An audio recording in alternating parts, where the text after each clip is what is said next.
Hi everyone, it's Caroline and I'm back to do another book review. It's a young adult week and the YA book I just read is called Spin Me Right Round by David Valdes. This book has a Back to the Future feel to it. The main character, Louise, goes to a semi-conservative private school and Louise wants to make it more inclusive. For example, he wants to be able to go to prom with his boyfriend. But before Louise can go to prom, a smack on the head sends him back to his school in 1985. When it was even more restrictive. It's also when his parents were going to school there, so Louise is interacting with teenage versions of his parents. Louise has to find a way back to the 2020s, but while he's stuck in 1985, he decides he wants to try and save a doomed classmate his mom always talked about.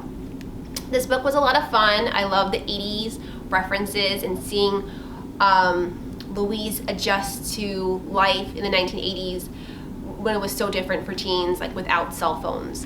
So that was really cool.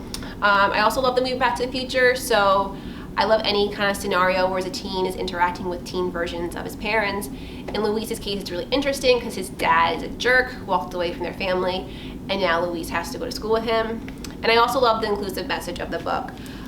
So if you're interested in reading this book, again, it's called Spin Me Right Round by David Valdes. I read a physical copy of the book, and you can too if you come into the library. You can do regular pickup, curbside pickup, or contactless pickup in our lobby.